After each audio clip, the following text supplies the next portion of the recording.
Ano ang mas matimbang, dugo o luha ng sangkatauhan? Yan ang katanungan na talagang gumugulo sa isipan ko nung ako ay nasa serbisyo pa. Isang katanungan na sumubok sa aking pagdedesisyon at pagpili sa kung ano ang dapat at kung ano ang tama. Hindi ko inaasahan na noong nasa serbisyo pa ako bilang matikas na albularyo, haharapin ko ang pinakamahirap na parte ng aking buhay. At ito nga ay ang kalabanin ang isang aswang na kahit kailan ay hindi ko inaasahang makakatunggali ko.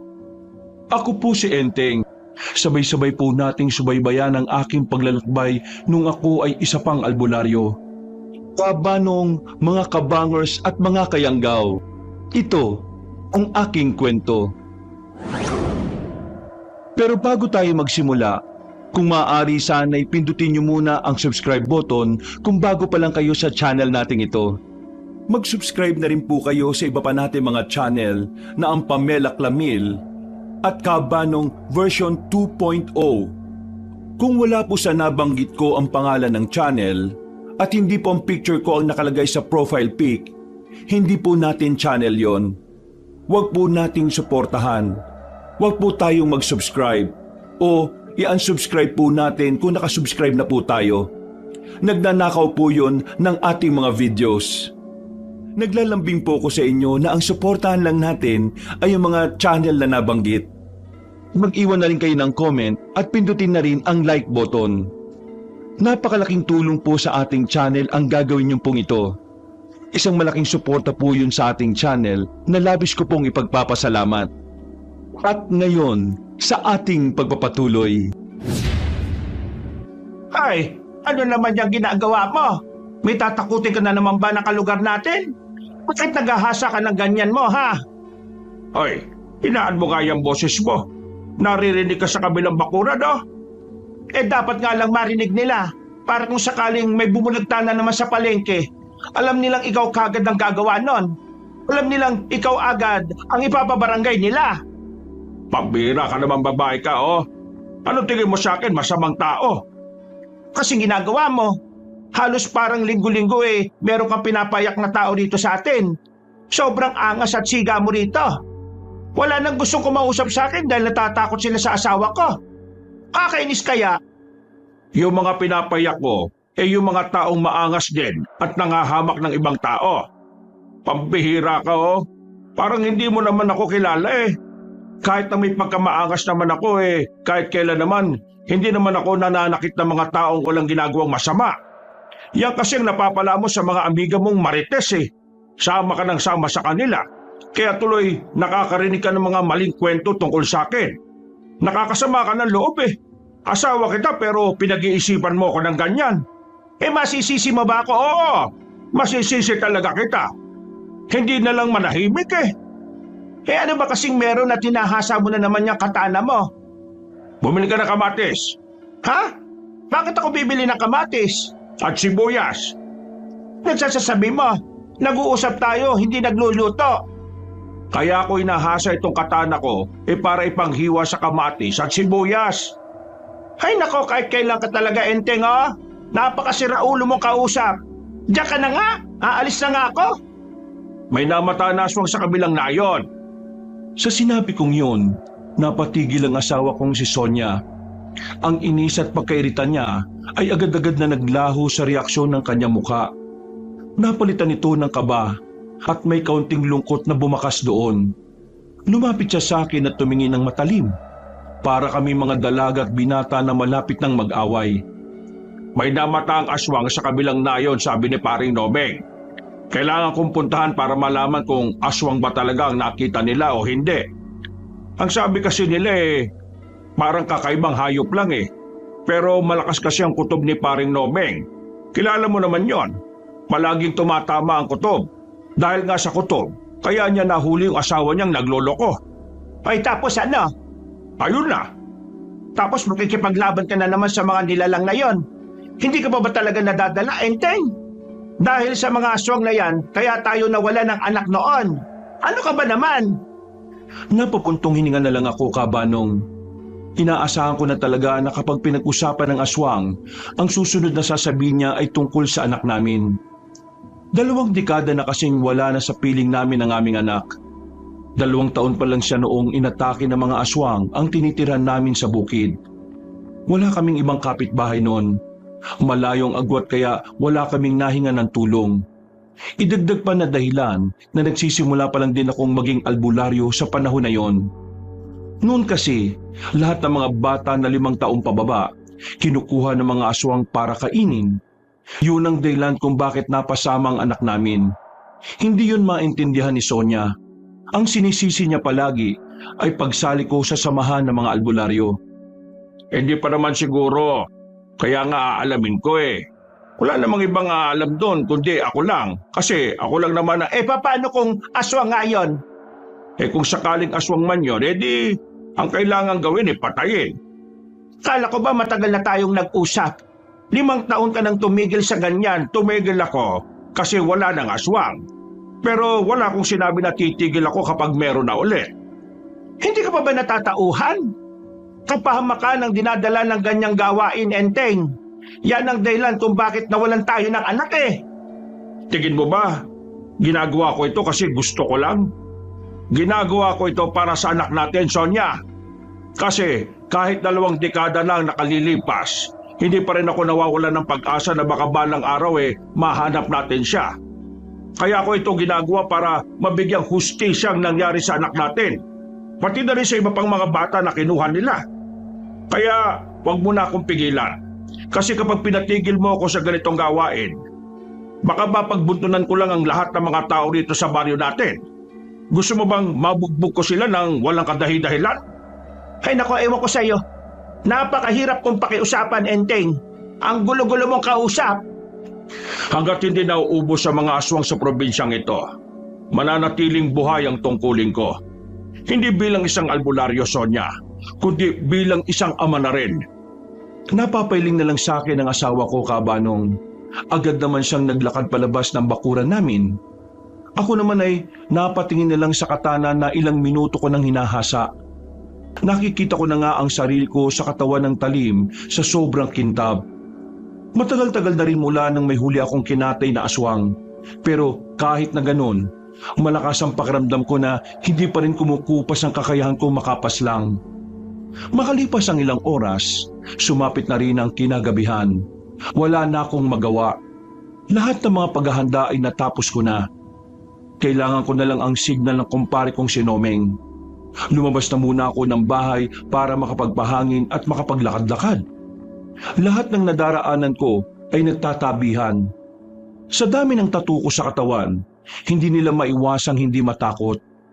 Alam nilang meron silang kalalagyan kapag hinarang nila ako. Pero hindi naman talaga ako siga. Aminadong maangas, pero maangas ako sa mga taong siraulo at tarantado. Sa mga taong may mga ginagawang kalokohan sa buhay. Maya-maya, napatigil ako nang madaanan ko ang magkaibigang Ricardo at David. Kilala ko sila dahil sila yung makukulit na binatilyo na maraming tanong sa akin tungkol sa mga aswang. Hindi ko na sana sila papansinin pero tinawag ako ni Ricardo. Mang Enteng!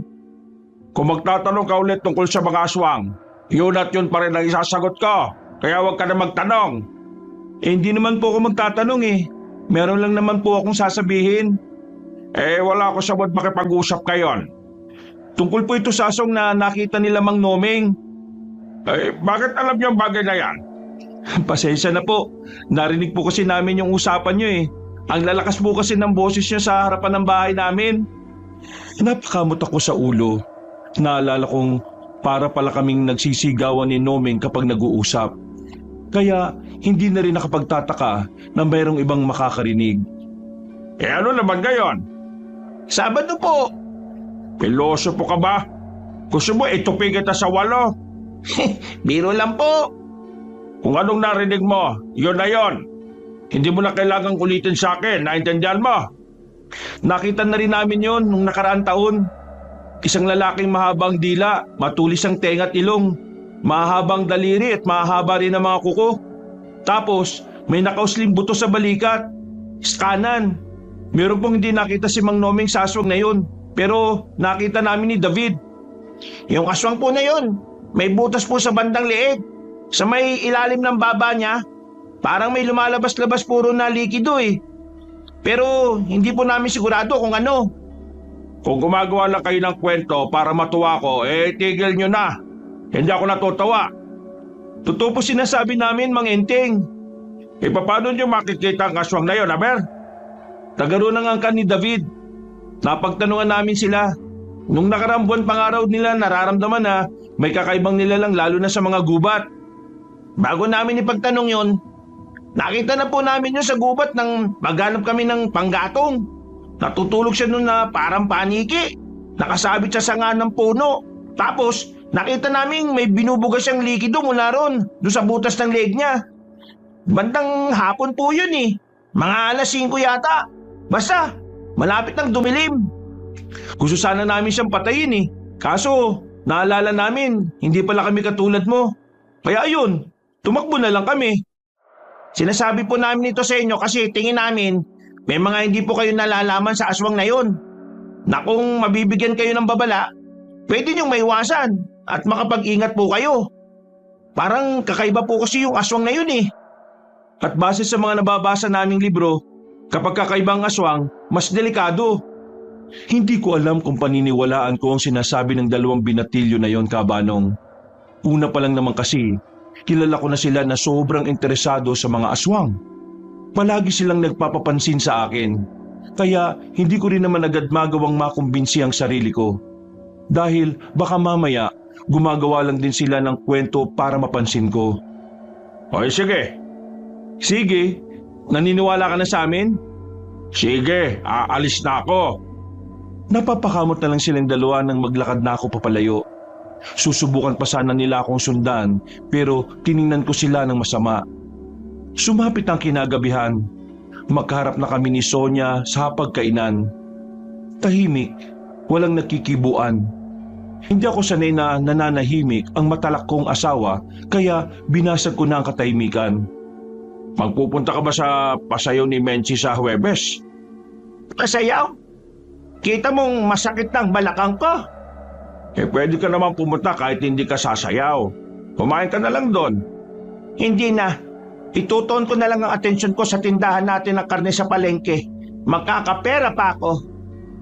Sonia, alam kong ayaw mong kumalaban ako ulit ng aswang. Alam mo naman pala eh. Anong mahirap intindihin doon? Yun lang ang paraan para mabigyan ng hustisya si Louie, ang anak natin. Ayaw mo bang mabigyan siya ng hustisya, Sonia? Anong ayaw? Malamang gusto ko.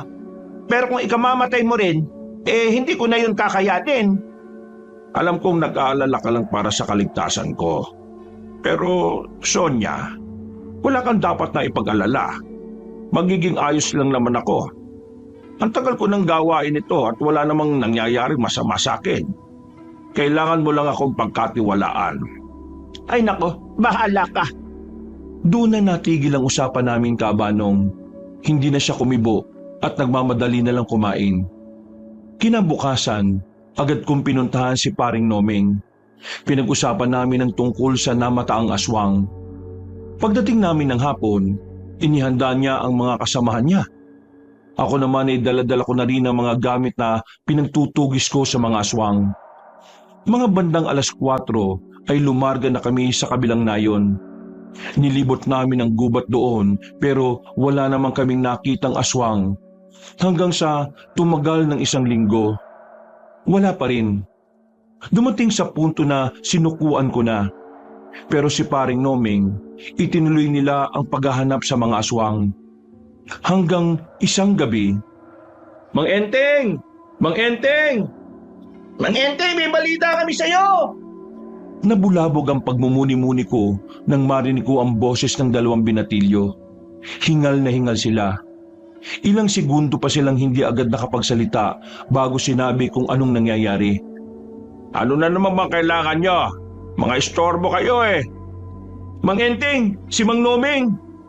Si Mang Nomeng po kasi Anong ano? Wala na po si Mang Nomeng. Ha? Patay na po si Mang Nomeng. Kararating lang po ng bangkay niya ngayon. Anong pinagsasasabi niya? Sa hindi malamang dahilan, nagtindigan ang mga balahibo ko noon, Kabanong. At kahit na parang ayaw kong maniwala sa sinabi ng dalawa, may kung anong parte ng utak ko ang parang naging kumbinsido. Para makasigurado, dali-dali kong binitiwan ang binabasa kong libro. Pinuntahan ko kaagad ang bahay nila Paring Noming. Pagdating ko roon, nakita kong may mga tao na sa harapan ng kanilang bahay. Maririnig din ang iyakan sa loob ng bakuran. Paghawi ko sa mga tao, nakita ko ang bangkay ni Paring Noming na nakalagay sa kawayan at nakatakip lang ng dahon ng saging. Naroon din ang mga kasamahan niya na nagsabi sa aking si Noming ang napuntirya ng aswang na kanilang nakainkwentro. Ayon pa sa kanila, namatay si Paring Noming sa dami ng sugat nito. Ito raw kasi ang umarap sa aswang para makali sa mga kasamahan niya. Nilakasan ko ang loob ko para tingnan ang katawan ni Paring Noming. Nakita ko roon na parang may mga bakas ng pagkalapnos sa ibang parte ng katawan niya. Bagay na nagpagulo sa utak ko kung saan niya yun nakuha. Maya-maya pa, lumapit ang asawa ni Paring Noming na si Irma. Galit siya sa akin. Pinagsisisigawan niya ako. Sinisisi ako sa pagamatay ng asawa niya. Na kung hindi ko lang daw inimpluwensya ng asawa niya na maging manunugis o albularyo, hindi naman daw mangyayari yun. Naintindihan ko naman ang nararamdaman ni Irma kaya hinayaan ko na lang siya. Umalis na lang ako doon dahil ayaw kong mas maging mabigat pa ang kanilang dinadala. Bagsak ang balikat ko habang naglalakad. Pwede bang hayaan niyo na muna ako? Wala ako sa mood makipag-usap ngayon. Pinagtasan ko na sila ng boses para matigil sila sa kakasunod. Pero hindi pa rin sila natinag. Ngayon pong naging kumpirmado ng aswang nga ang nakikita sa kabilang nayon, ibig sabihin, Hindi niyo ba ako narinig? Hindi po nila maituro sa inyo kung nasaan yung lungga ng aswang. Pero kami po, kaya naming ituro yun. Kung hayaan nyo kaming tulungan kayo, tutulong po kami. Sandali ko silang tiningnan. Makikita sa kanilang mukha ang pagiging determinadong tumulong. Pero nagdadalawang isip ako, Kabanong. Hindi dahil alam kong magiging pabigat lang sila, kundi dahil kapag nakita ko na ang aswang, papasukin ko ng muli ang buhay na magulo. Bagay na ayaw ng asawa ko. Kagaya nyo, meron din po akong dahilan kung bakit gusto kong pumatay ng aswang. Pinatay nilang pinakamamahal kong aso nung elementary pa lang ako. At kahit na kailan, hindi ko yun makakalimutan. Pinangako ko sa sarili ko na balang araw, makakaganti rin ako sa kanila. Kaya sana ho, hayaan nyo na ako. Kaming dalawa, hayaan nyo kami makipagtulungan. May tuturo namin kung saan yung lungga ng mga yun. Kasi napuntahan na rin naman namin yun. Hindi nyo alam kung ano ang gusto nyong basukin, mga iho. Hindi ito isang laro. Pwede kaming mamatay. O pwede kaming masyadong mababaw ang dahilan mo para kalabanin ng mga aswang. Hindi ka dapat nagsasayang ng buhay para lang sa isang aso. Ha? Mababaw na dahilan? Para lang sa isang aso? Ganun talaga kababaw ang tingin mo sa pinagmumulan ng layunin ko? Kaming mga manunugis o albularyo, buhay ng tao ang ipinaglalaban namin. Hindi buhay aso na may buhay rin naman. Hindi ba sa aso si Pochi, Mang Enteng? Nung bata ko, yun yung kasama ko mula nang mamatay si Mama at iwan ako ni Papa. Siya ang naging pamilya ko. Siya ang naging sandalan ko sa lahat. Hindi siya basta aso. Kung sabay kayong malulunod ng aso ko, mas ililigtas ko siya kaysa sa'yo. Kahit na mas malapit ka sa akin. Ganun siya kahalaga sa akin. Hindi siya hayop lang. Kaya kung ayaw mo makipagtulungan sa amin, mamalitin mo ang pinaghuhugutan namin, eh di wag, kami na lang. Sandali akong natahimik, Kabanong. Para akong sinupalpal sa mukha ng mga sinabi niya at bigla ko lang napagtanto na mahalaga at dapat na iginagalang din ng nararamdaman ng ibang tao.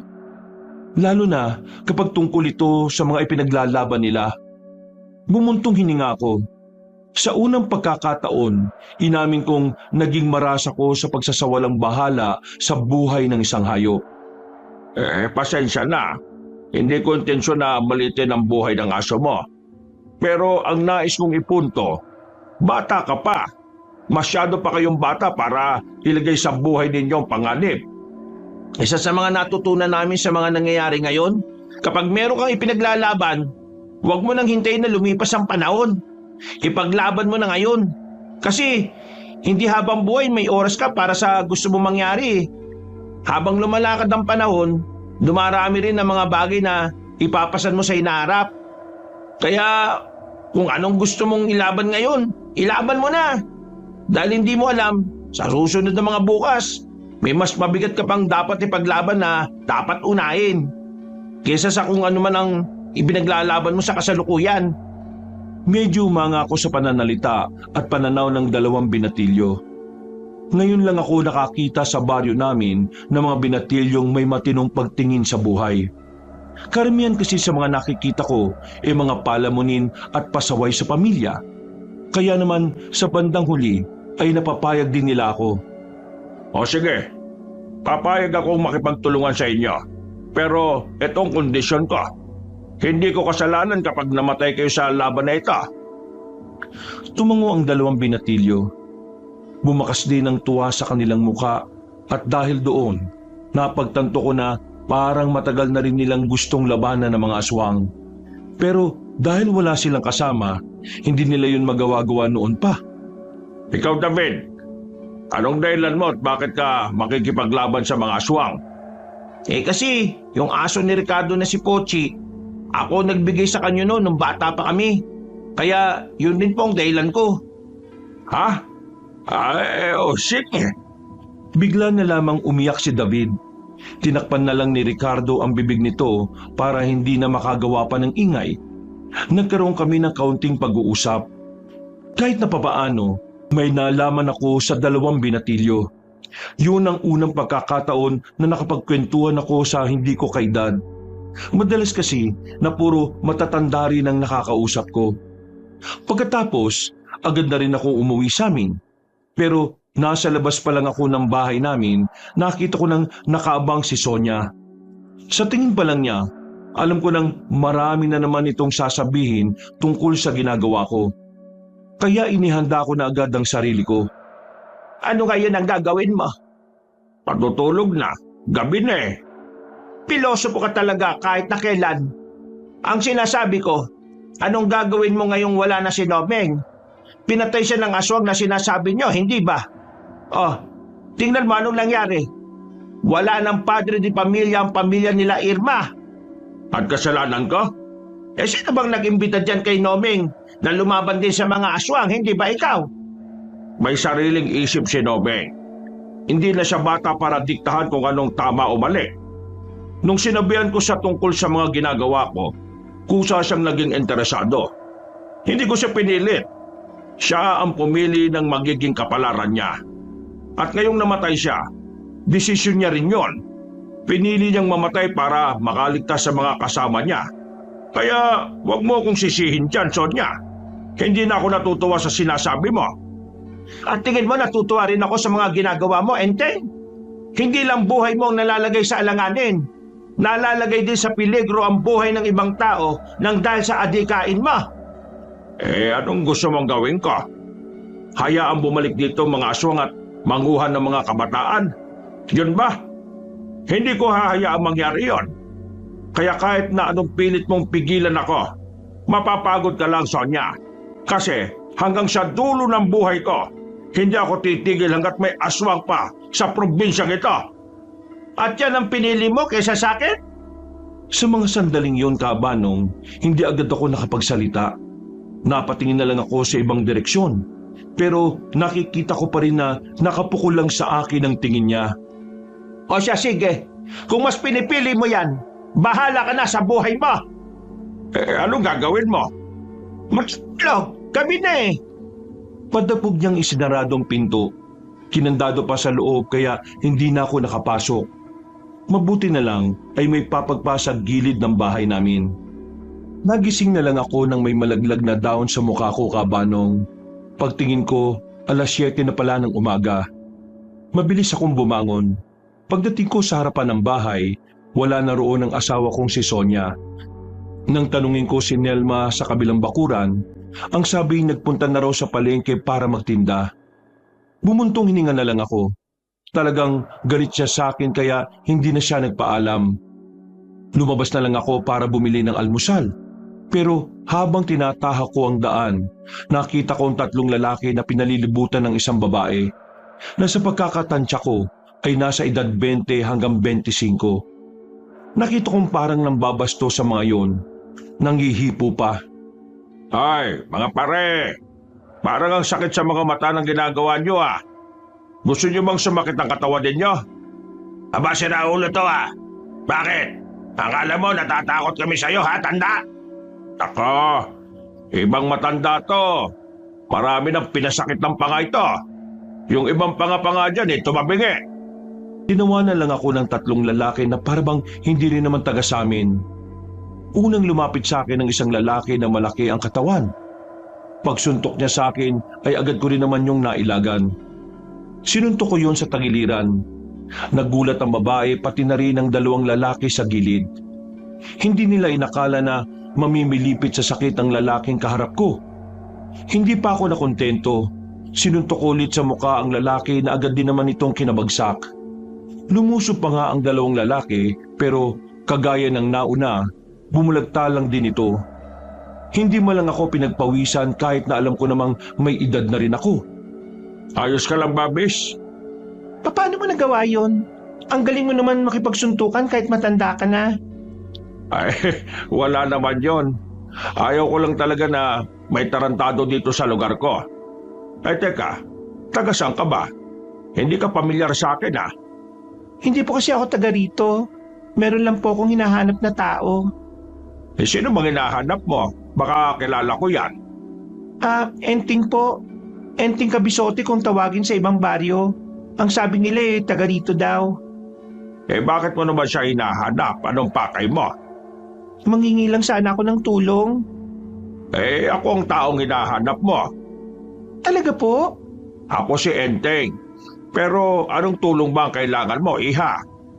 Yung kapatid ko po kasi 1 buwan nang nawawala. Inutusan ko lang naman po kasi yun sa gubat na manguha ng tanglad. Baka po pwede niyo akong tulungan. May mga nakapagsabi kasi sa akin ng mga magsasaka sa gubat kung saan nawala ang kapatid ko.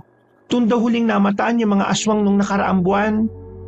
Nang marinig ko ang salitang aswang sa kanyang bibig, ay agad na akong naging interesado. Sinasabi mo bang kinuha ng mga aswang ang kapatid mo?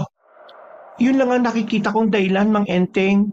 Kaya nga hinanap ko talaga kayo nung marinig ko ang pangalan niyo sa mga baryong dinaanan ko. Alam ko kasi na kayo ang makakatulong sa akin. Sa totoo niyan, hanggang ngayon ay hindi pa rin kami makapaniwala na may mga aswang pa rin talagang natira. Nilagas ko na ang mga yan dati. Kaya nga ngayon, wala pa kaming matinong impormasyon kung nasaan sila. Pero may gagawin kaming operasyon mamayang gabi. Sakaling makita namin ang kapatid mo, ibabalik ko rin sa iyo. Ano ba pangalan niya? Miguel. Miguel ang pangalan niya. May kapayatan pero singkita ng mata. Siya sige. Kami nang bahala dyan. Pero saan ka na ngayon? Uuwi na lang po muna ako siguro sa tiyahin ko na malapit lang din naman dito ang bahay. Sa kabilang baryo lang. Sige. Pumunta ka na lang dito bukas. Hanapin mo ako sa barangay. Kilala ko ron. Paano mga kalalakiang ito?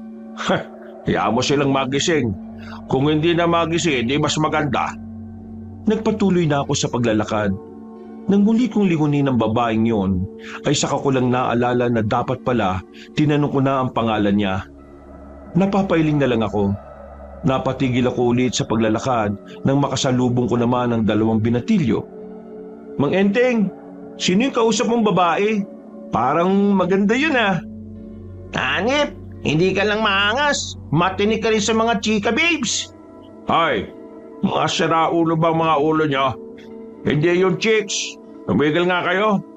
Baka mamaya makaabot to kay Sonya baka kung ano pa na naman ang isipin ng isang yon. Sino nga yun? Di ba sabi mo, madalang ka lang makipag-usap sa mga babae, maliban sa matatanda na gaya mo? Isang taong nawawalan ng kapatid. Hinala niya nakuha raw ng aswang. Gusto ko siyang tulungan kasi alam ko rin ang pakiramdam ng nawalan.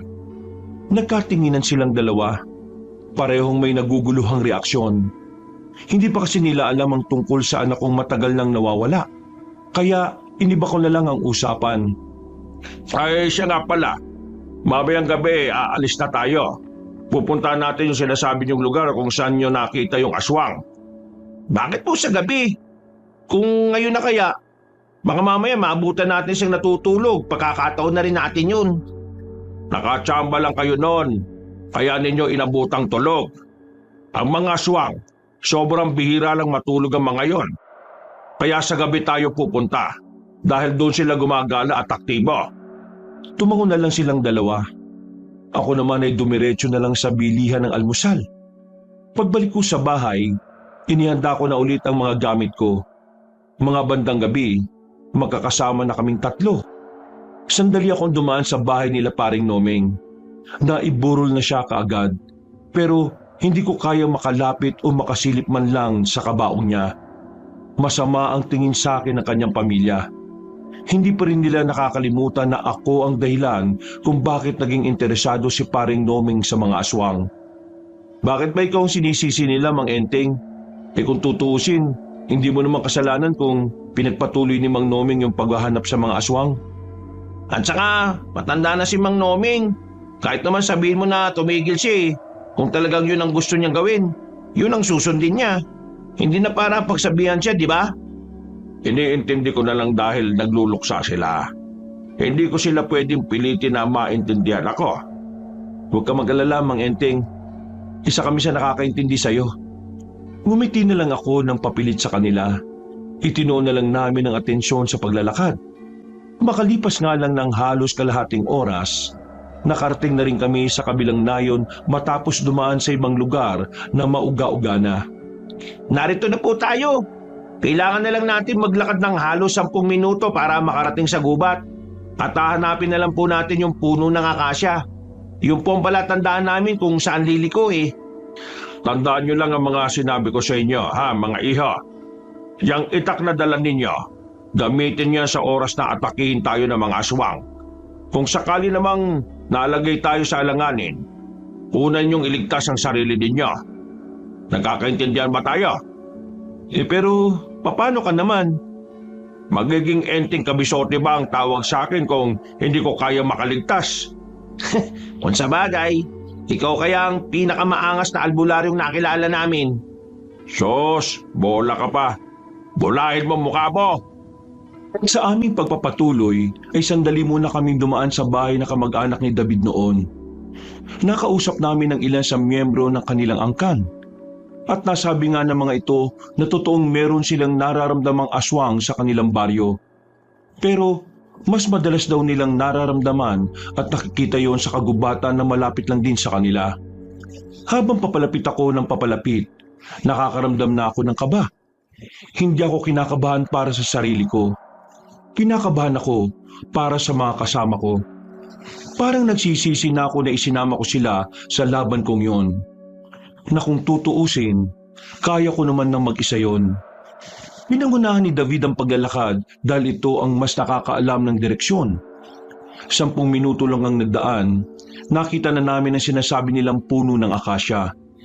Dito ko na hinugot ang katana ko. Marahan kaming naglakad nang makaliko na kami. Iwas na iwas kaming makalika ng kahit na anong ingay. Hindi nga nagtagal, nakarinig na kami ng kakaibang tunog na nagmumula sa kung saan. Pero dahil madilim ang paligid, dahil sa nagtataas ang mga puno, hindi kami nagpadalos-dalos. Dito lang muna kayo. Anong gagawin nyo? Titingnan ko muna kung nasa nagmumula yung ingay. Sasama kami. Hindi. Kailangan ko munang malaman kung talagang isa lang siya. Dito lang kayo. Nakinig naman silang dalawa sa akin kaya nagsimula na rin ako maglakad. Maya-maya pa, nakita ko ang isang nilalang na gumagapang papasok sana sa mga halamanan. Hindi ko makita ang itsura niya ng buo dahil sa kinalalagyan namin. Pero hindi na ako nagsayang ng oras. Kagad ko siyang tinaga, pero bigla siyang tumakas. Sumunod kayo! Hinabol namin ang aswang. Hindi siya kabilis ang tumakbo kaya hindi kami nawawala sa direksyon niya. Hanggang sa ilang minuto na nga ang nakalipas, nakarating na kami sa isang lugar na kung saan direktang tinatamaan ng liwanag ng buwan.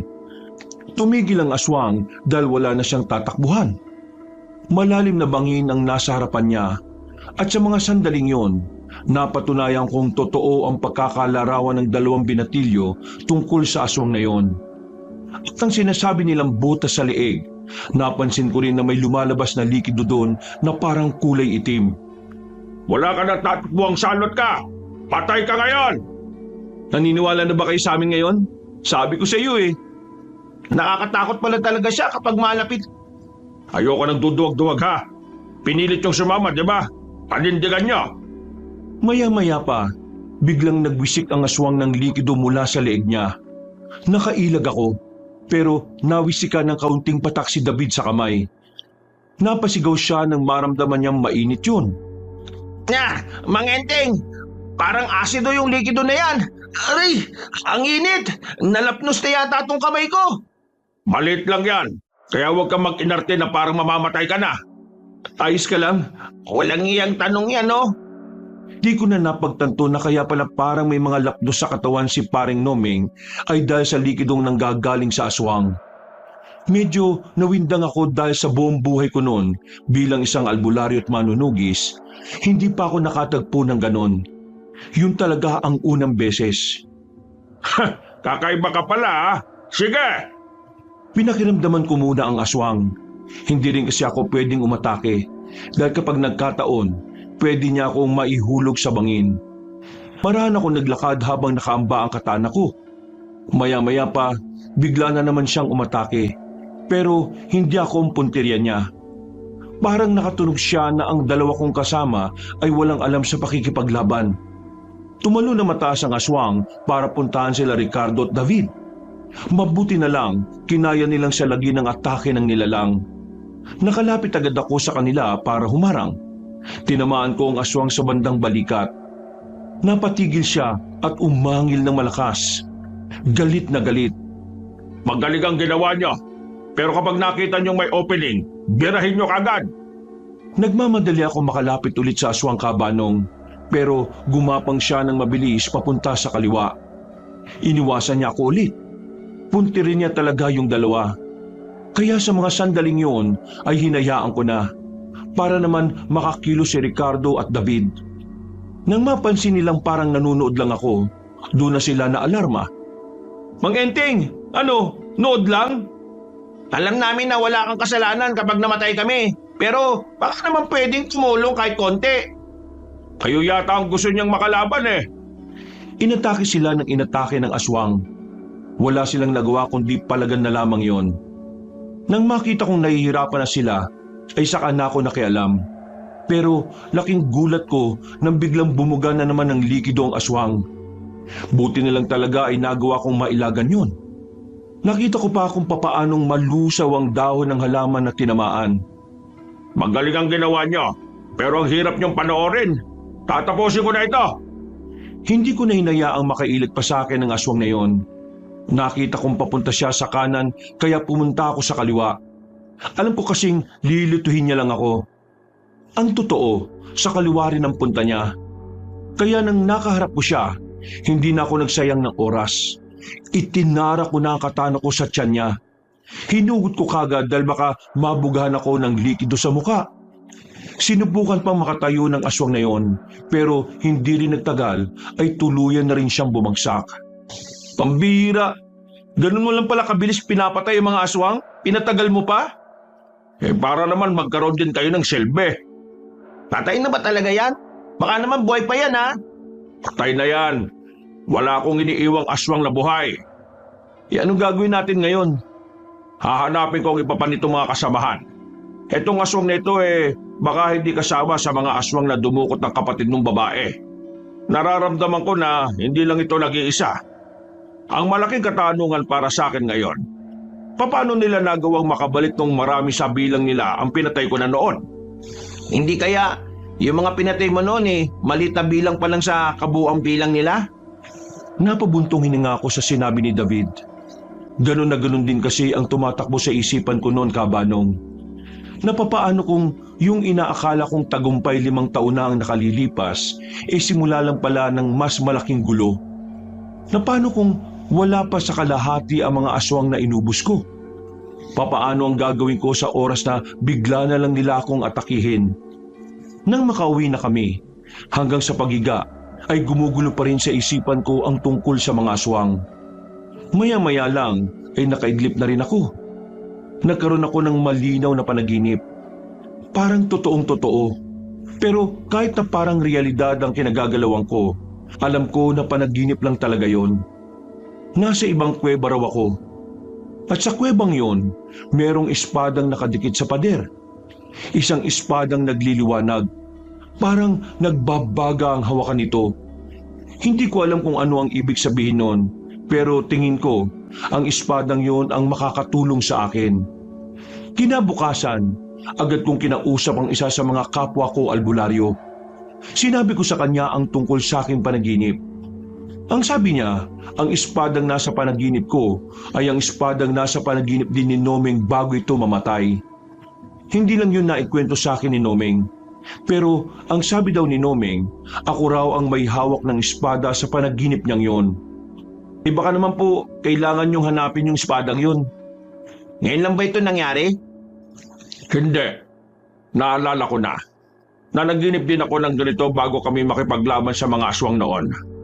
Iniisip ko, baka paiwatig ang espadang yon sa mas malaking kaguluhan na paparating. O baka ang espadang yon ang kailangan kong gamitin para tapusin silang lahat. Ang tanong, saan naman kayo makikita ang espadang yun, maliban sa panaginip mo? Yun ang problema. Hintayin ko na lang ulit managinip ako. Baka sa susunod na panaginip may kasama ng address. Napapakamot na lamang sa ulo ang 2 binatilyo. Nagdaan pa ang mga araw, nagkaroon ako ng oras para turuan si Ricardo at David. Kahit na papaano ay hindi naman sila mahirap sanayin. Mabilis sila makakuha ng mga itinuturo sa kanila. Ganun siguro talaga na kapag gustong-gusto mo ang ginagawa mo. Maraming salamat ha. Nag-abala ka pa talaga. Pasensya ka na rin at ikaw ang napakiusapan ko. Ang bigat kasi nitong bigas na ito eh. Hindi ko naman maasahan ng asawa ko kasi abalang-abala yun sa ginagawa niya. Wala pong problema. Kahit siguro sino namang tao, tutulungan kayo. Hindi lahat gagawin yon. Ikaw nga lang ang tumulong sa akin eh. Ay teka, ano nga pala pangalan mo? Ramil po. Ay maraming salamat Ramil ha. Saan ka ba nauwi? Diyan lang naman po. Gusto mo bang tumigil muna rito para makabawi naman ako sa'yo? Hindi ko po yan tatanggihan. Tamang-tama, nagugutom na po ako. Nang marinig ko ang kanilang usapan, ay agad na rin akong lumapit. Napatingin din naman sila sa akin. Sinuri ko ng maigi ang lalaki. Matangkad, may pagkamaskuladong katawan. Maganda ang ngiti niya kahit na malaki ang boses. Teka lang. Sino yan? Ay si Ramil daw. Nagpatulong ako sa palengke. Ito kasing bigas binigay ni Kumaring Gemma. Galing sa palayan nila. Hindi ko naman kayang buhatin. Kailangan namang umuwi pa ako rito para lang ipabuhat sa'yo. Magandang hapon po. Ramil po ang pangalan ko. Huwag po kayong mag-alala. Mabuti po akong tao. Wala naman ako sinasabing masama ka eh. Mabuti naman po kung ganun. Kayo po ba si Mang Enteng? Paano mo ako nakilala? Ay naku, palagi kong naririnig yung pangalan niyo sa bilyaran, sa bingguhan, sa palengke at sa terminal. Maraming natatakot sa inyo eh. Totoo pala talaga, nakakatakot po kayong kausapin. Parang ngayon, kinakabahan na ako. Lalo na nakita ko pa po yung mga tattoo ninyo. Bakit naman kakabahan at matatakot ka kung wala ka namang ginagawang masama? Hay nako, ano bang klaseng usapan yan? Ang mabuti pa, pumasok na kayo sa loob at maghahanda ako ng merienda. Hay ikaw, Enteng, hindi pa tayo tapos ha? Akala mo nakalimutan ko na yung ginawa mo nung nakaraan. Napailing na lang ako at natatawa naman sa binatang si Ramil. Maya-maya lang ay sabay na rin kaming nagmerienda. Nung mga sandaling yon, hindi ko alam kung bakit parang ang gaan ng kalooban ko kay Ramil. Nagtataka nga ako sa sarili ko noon kasi ako yung tipo ng tao na hindi basta-basta naniniwala o nagtitiwala kapag hindi ko naman kilala ang nagsasalita. Pero kakaiba si Ramil. Sa ngiti pa lang niya, kuhang-kuha niya na ang tiwala namin ni Sonia. Pinagpalagay ko na lang noon na baka siguro dahil wala kaming anak, na baka nangungulila lang kami sa anak namin. Kaya yung nararamdaman namin ay para kaming magulang sa kanya. Makalipas ang ilang araw, linggo at buwan, napadalas ang pagdaan ni Ramil sa bahay namin. Kung minsan nga ay kasakasama na rin namin siyang maghapunan. Para bang naging regular na bisita na lang din namin siya. Malaki ang pasasalamat ko kay Ramil kasi kahit na papaano, nagiging mabuti ang samahan namin ni Sonia. Alam mo, magaan talaga ang kalooban ko sa binatang yon. Parang ang tagal na nating siyang kilala. Ganon din ba ang nararamdaman mo? Oo, ganon din. Parang ang bait-bait niya talaga. Minsan nga iniisip ko, sana siya na lang ang anak nating si Louie. Napabuntong hininga ako.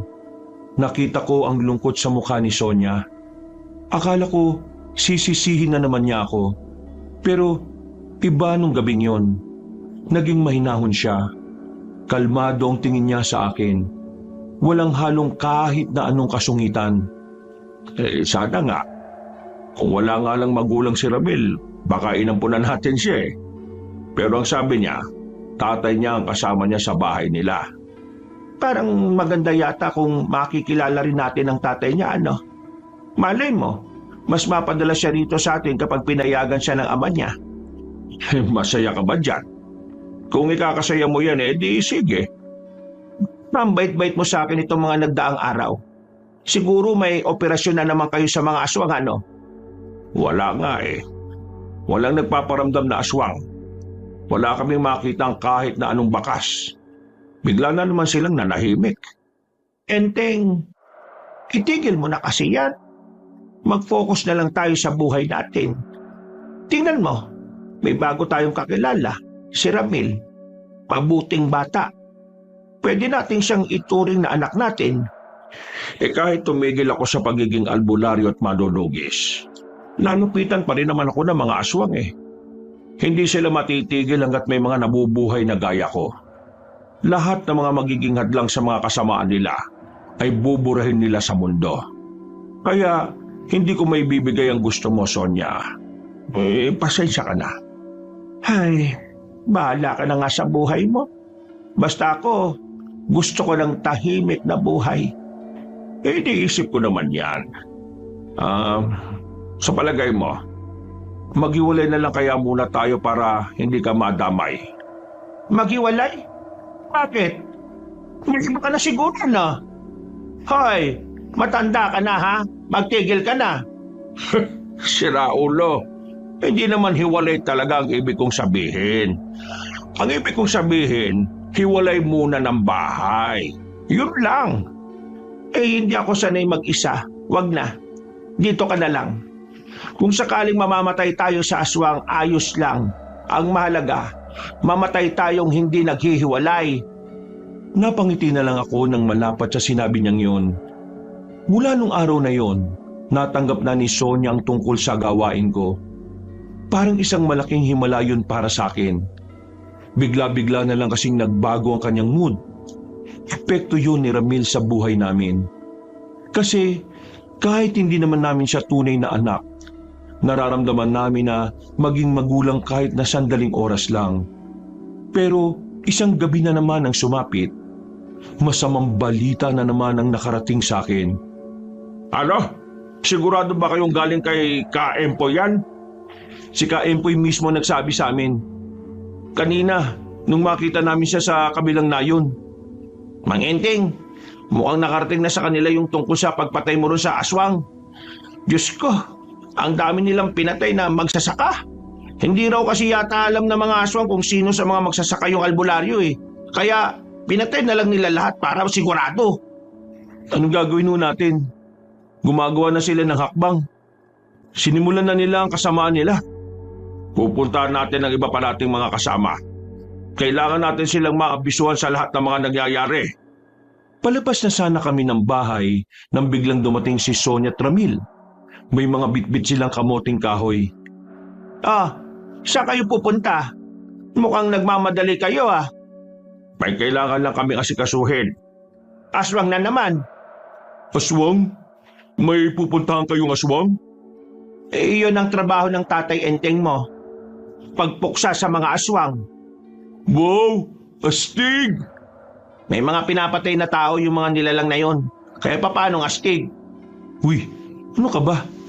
Sonia, baka hindi na ako makasabay ng hapunan ha. Kailangan kong asikasuhin ito. Ang dami na nilang dinadamay Pupuntahan lang namin ang mga kasamahan ko para kausapin sila tungkol sa sitwasyon. Sayang naman. Kasama pa naman sana natin si Ramil na maghapunan. Kung hindi natin siya makakasabay mamaya, pwedeng kinabukasan naman po. Sige na, aalis na kami. Mamadali kaming umalis doon. Dala ang mga sandata. Agad naming tinungo ang kinaroroonan ng iba pang albularyo na una naming nakausap para labanan ng mga aswang. Habang naglalakad kami papunta roon, hindi ko maiwasang hindi kabahan. Iba ang kabang nararamdaman ko noon kung ikukumpara sa kabang nararamdaman ko nung nilagas ko sila dati. Mang Enteng, saan nyo nakilala yung Ramil? Bakit mo naitanong? Alam kong natutuwa kayo sa kanya ni Aling Sonia pero kasi may pakiramdam ako sa kanya na hindi ko maipaliwanag Pakiramdam na hindi maipaliwanag? Sinasabi mo bang may gusto ka kay Ramil? No, hindi yun ang ibig kong sabihin. Diretsahin mo na kasi. Para kasing may mabigat akong nararamdaman sa pagkatao niya Parang meron siyang hindi sinasabi sa inyo. Ganun talaga kapag hindi mo naman siya kilala. Kapag nagkausap kayo at naging magkaibigan kayo, baka araw-araw pa kayo magkasama. Basta. Hindi ko alam. Sa halip na iniisip mo yan, ituon mo na lang ang atensyon mo sa gagawin natin. Nandito na tayo. Napatigil kami sa paglalakad nang matanaw na namin ang lugar ng mga kasamahan ko. Pero agad na umarangkada ang kaba sa dibdib ko nang mapansin kong ang tahimik ng lugar. Wala akong naririnig na mga nagsisibak, mga nagtatawanan, mga nagiinuman sa gilid-gilid. Hindi yun ang lugar na nakilala ko na madalas kong daanan noon. Pagpasok namin, nanlaki ang mga mata ko nang madatna ng dalawa sa mga kaibigan ko na nakahandusay na sa harapan ng kanilang bakuran. Wala ng buhay. Nagkalat ang dugo sa lapag at ang laman loob nila'y tila kinaukaw palabas ng tiyan. Sa unang pagkakataon, nakaramdam ako ng panlalambot ng tuhod. Mukhang nahuli na yata tayo ng pagdating. Meron pa ron, Mang Enteng. Inisiisa namin na makakalapit na bahay. Bawat silipin namin, merong bangkay. Kahit hindi albularyo o manunugis ay dinamay. Meron pang pinatay na kaawa-awang bata. Hindi ko na napigilan ng sarili ko. Nagmura ako at nagsisisigaw. Nabuo ang galit ko. Noong mga sandaling yon, wala akong ibang gustong gawin kundi ang gantihan sila. Wala na mga kasamaan mo, Mang Enteng. Anong gagawin natin ito? Magsasalita pa sana ako, pero narinig namin ang yabag ng paa na paparating. Paglingon namin sa gilid, nakita namin ang isang matandang lalaki na sa pagkakatansya ko, mas matanda lang sa akin ng ilang taon. Kaswal at kalmado lang siyang naglakad. Huminto ng ilang metro sa pagitan namin habang merong ngiti sa mukha niya. Sino ka? Kung ano ang mga nakikita niyong imahe ngayon, yan ay bunga ng inyong kasalanan sa aming mga aswang. Masakit bang mawalan ng mga mahalaga sa buhay? Walang iya ka. Papatayin kita.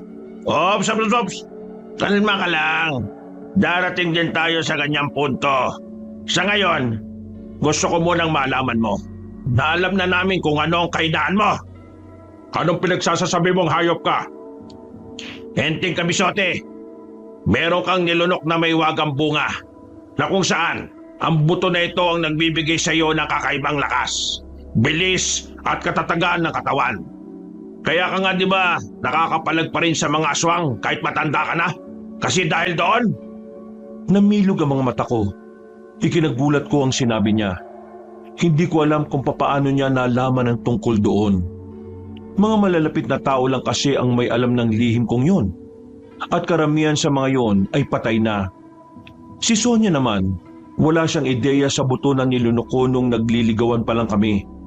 Kaya hindi ko talaga maintindihan kung paano yun nalaman ng matandang aswang. Ha! Nagulat ka ba kung bakit ko alam ang tungkol dyan? Baka hindi mo alam. Isa sa malalapit sa iyo ang nagsabi niyan sa akin.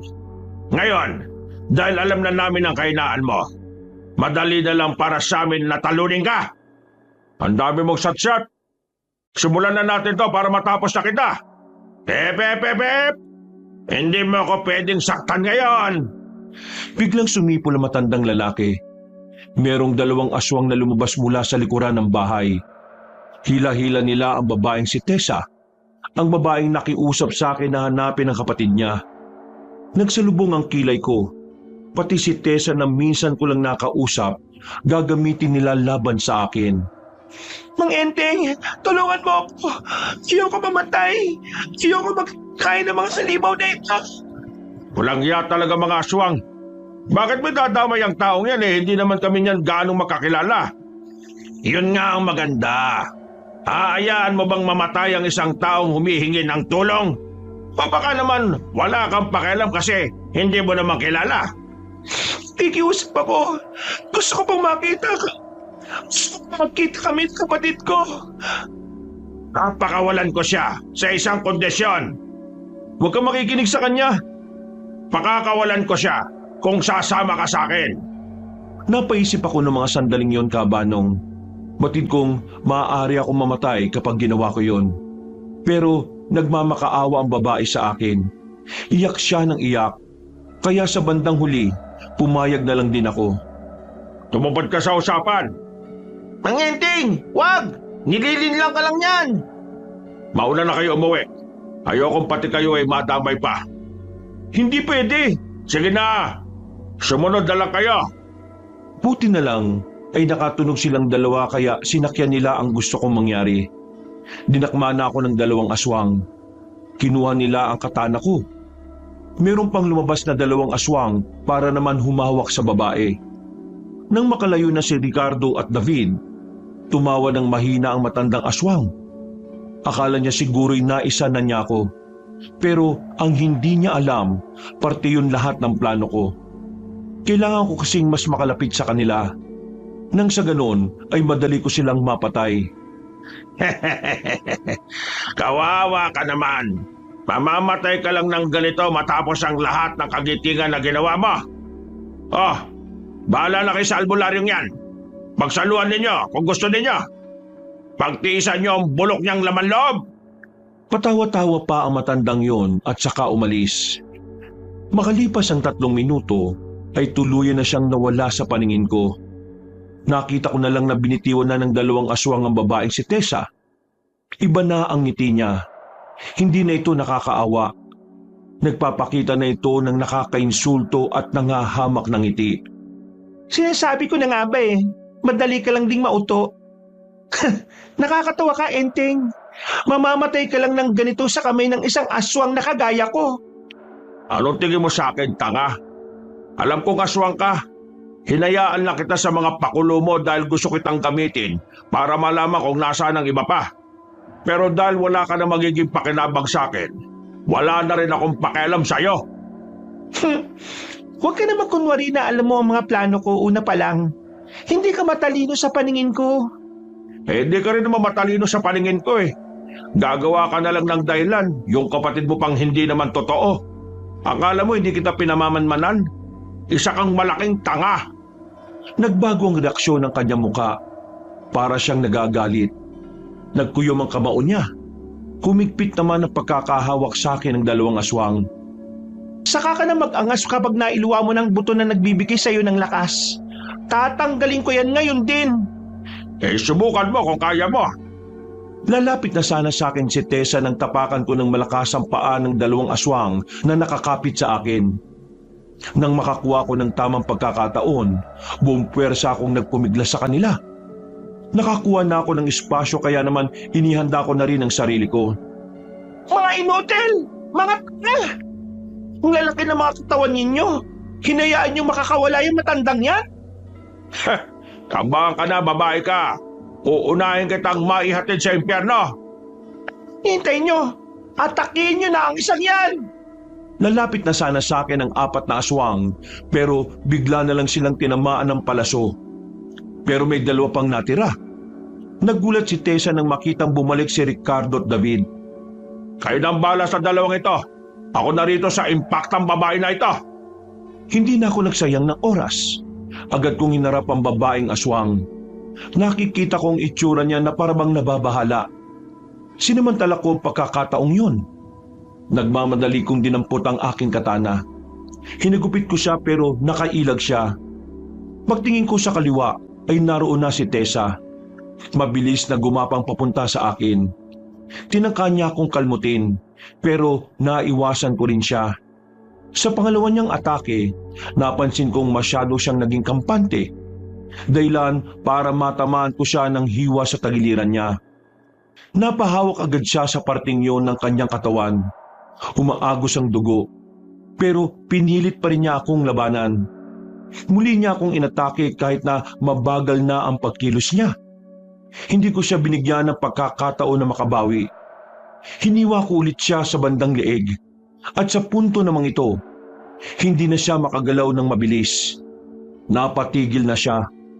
Base sa kanyang pagkahingal, ramdam kong hindi na niya ako malalabanan. Isang malaking pagkakamali mo na kinalaban mo ako.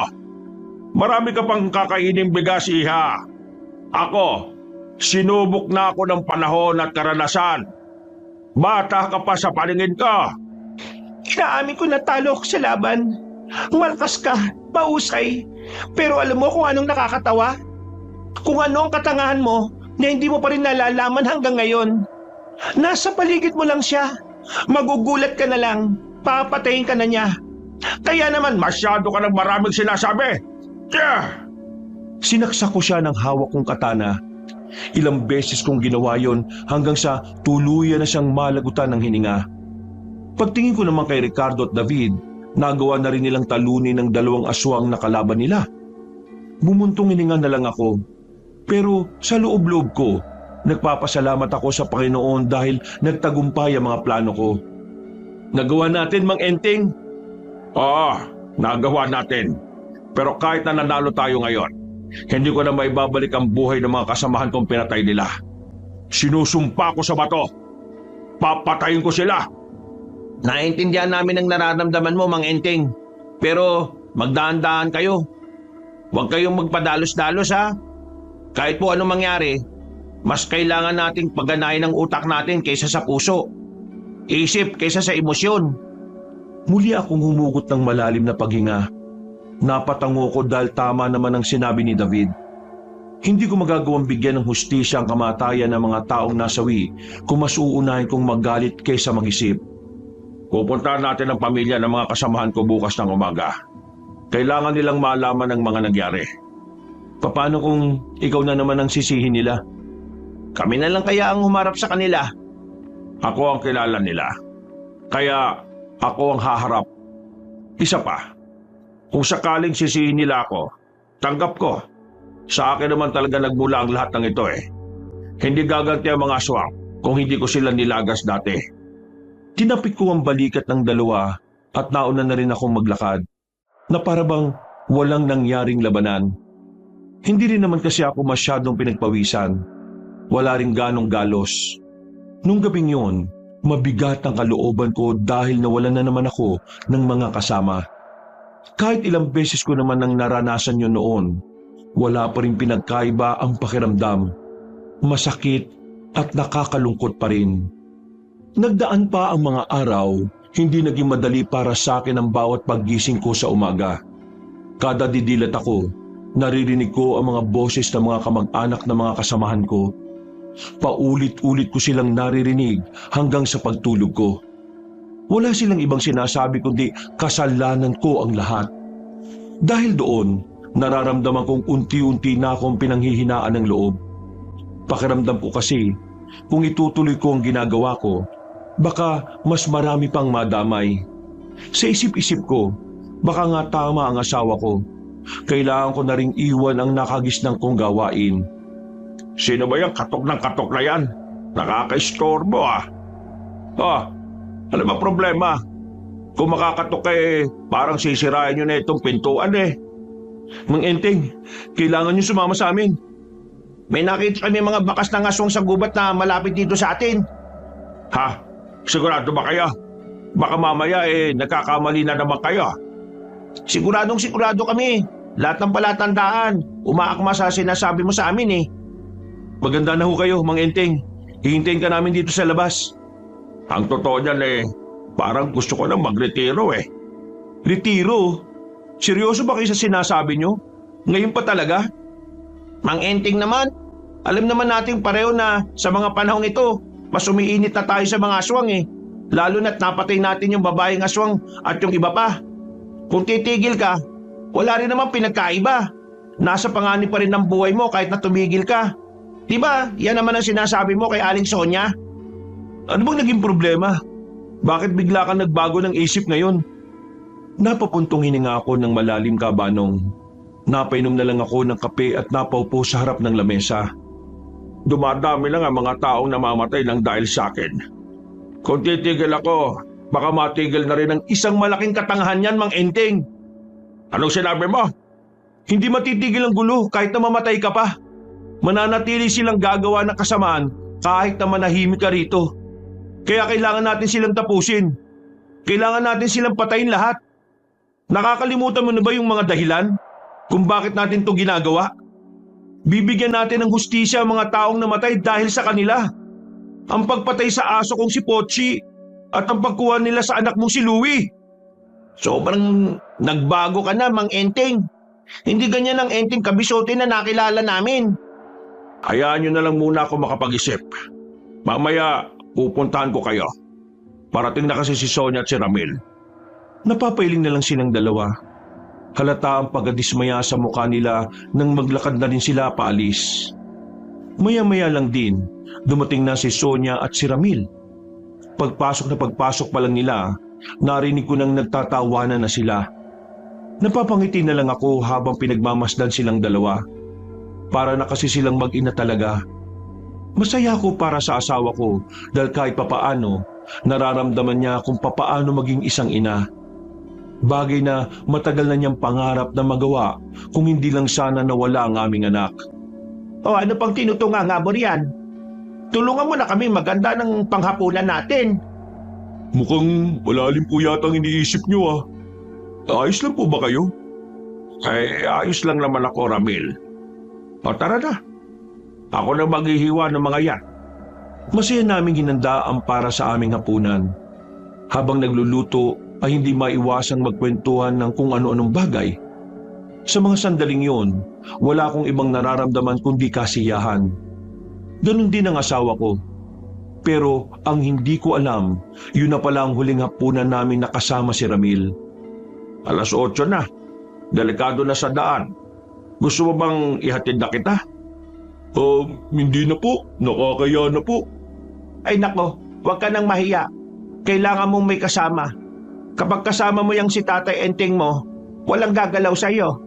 Maangas yan dito Lakot yan.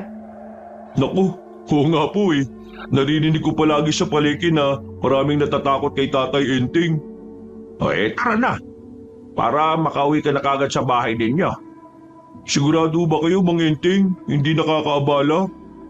Hindi naman. Para ka namang ibang tao. Kahit na alam kong delikado na kasama si Ramil sa daan, gusto ko pa rin siguraduhin na makakauwi siya ng ligtas sa kanila. Sa mga nagdaang araw kasi, kumakalat ang mga balitang marami nang natatagpo ang bangkay. Mga katawan ng mga taong wala namang kinalaman sa samahan ng mga albularyo. Para bang basta-basta na lang pumapatay ng mga tao ang mga aswang. Maraming salamat, Ramil Salamat po saan? Maraming salamat kasi nung makilala ka namin, pakiramdam namin naging isang tunay na magulang talaga kami. Napapasaya mo kami. Tungkol ba ito sa anak niyong si Louie? Oo. Pasensya ka na kung ikaw yung parang ginagamit namin para sumaya Hindi niyo naman po ako ginagamit kasi kusa ko itong ginagawa. At masaya din po ako na malaman na nakakatulong ako sa inyo. Kung ano-ano pa ang napag-usapan namin ng mga oras na yon, Kabanong. Nalibang na kami sa kwentuhan kaya hindi ko na namalayan na nakarating na pala kami sa abandonadong tulay na madalang na lang na madaanan ng sasakyan at ng mga tao. Ay, nako, nalibang ako sa usapan natin. Hindi ko namalayan na mali na pala itong dinaraanan natin. Ayos lang, pwede naman akong dumaan dito eh. Ha? Saan ka dadaan dyan? Sarado na yung daan na yan. Naging kagubatan na rin yan eh. Bakit niyo siya binigay sa mga aswang? Ha? Binigay sa mga aswang? Anong sinasabi mo, Ramil? Hindi ko gaanong makita ang mukha niya dahil may kadiliman na rin sa tulay. Pero noong mga oras na yon, biglang nagbago ang pakiramdam ko sa kanya. Sa isang iglap lang, parang merong nag-iba sa Ramil na nakilala namin. Parang hindi na siya yon. Bagay na mas lalong bumuhay sa pagtataka ko. Pero mas naging maganda ang buhay niya ron. Doon, itinuring siyang pamilya at sinamba siya ng mga mas nakakababa sa kanya. At isa siyang espesyal na aswang. Kaya alam kong malaki ang pasasalamat niya dahil hindi kayo nagpalaki sa kanya. Hindi kita maintindihan, Ramil. Sino ba sinasabi mo? Aray! Hindi ko na naituloy ang sinasabi ko nang bigla niya akong suntukin ng malakas sa sikmura. Sa sobrang lakas ay parang bumaliktad ang sikmura ko. Naramdaman ko na lang ang panghihina ng kusang mailuwa ko ang mahiwagang buto. Mabilis yung kinuha ni Ramil. Habang ako naman, napahiga na lang ako. Nanlalambot, hinang-hina at nahihilo. Sino ka ba? Bakit mo ito ginagawa sa akin, Ramil? Hindi ako si Ramil. Ako si Louie, ang anak na pinamigay ninyo sa mga aswang kapalit ng pera. Ha? Louie? Teka, hindi totoo yun. Hindi namin ginawa ni Sonia ang bagay na yon. May malaki kayong utang noon at ikaw na albularyo ka. Meron ka kakilalang aswang. Kaibigan mo pa. Binigay niyo ako sa kanya para makabayad kayo sa utang at para hindi kayo makulong. Pero maraming salamat. Dahil sa pangangalaga ni Tatay Atong, lumaki akong ganito. Malakas, mabangis, at higit sa lahat, kumpleto at masaya. Teka, Ramil, ikaw si Louie? Ang anak namin ni Sonia? Aswang ka? Hindi ako makapaniwala sa mga nalaman ko. Magkahalong emosyon ang nararamdaman ko. Kaya pala magaan ang pakiramdam namin sa kanya nung una pa lang. Kaya pala hindi ako nahirapang pagkatiwalaan siya dahil siya pala talaga ang anak ko. Pero hindi ko matanggap ang mga sinabi niya. Isa siyang aswang at ang mga istoryang binuo ng mga aswang para lasunin ang isip niya. Hindi totoo sinabi nila sa'yo. Hindi ka namin binenta sa kanila. Nung panahon na yon, nangunguha sila ng mga sanggol, ng mga bata, para gawin nilang pagkain. Nung panahon na yon, wala akong nagawa dahil hindi ko pa sila kayang kalabanin. Sinungaling! Hindi niyo ako mauuto. Kahit kailan, hindi ko kayo pinagkatiwalaan. Kayo lang naman tong tatanga-tanga na mabilis magtiwala sa mga hindi naman kilala ng lubusan. Lahat ng pinakita mo, sabihin mo, totoo mo ngayon, di ba? Totoo? Inutil ka ba talaga? Isa akong aswang at ang misyon ko, patayin ka dahil ikaw ang tinik sa lahi namin. Kaya kung iniisip mong mga pinakita ko dahil sa pagmamahal, managinip ka ng dilat. Kahit na kailan, hindi mangyayari yun. Ginawa ko lang ang mga yon dahil kailangan kong malaman kung nasaan ang buto na nagpapalakas sa katawan mo. At ngayong nakuha ko na ito, wala na akong dahilan para makita pa kayo. Lalong-lalo ka na. Anong gagawin mo? Papatayin mo ako ngayon? Sige, gawin mo. Total, wala naman na akong kalaban-laban. Wala na akong lakas. Lupay-pay na ako. Kung yan ang ikasasaya mo, anak, gawin mo. Patayin mo ang ama mo. Huwag mo akong matawag-tawag na anak dahil hindi kita itinuring na ama. Si Tatay Atong lang ang itinuturing kong ama dahil siya lang ang nag-alaga sa akin mula pagkabata ko. Nilaso nila ang utak mo, anak. Kinuha ka niya dahil alam niyang magagamit ka niya laban sa akin.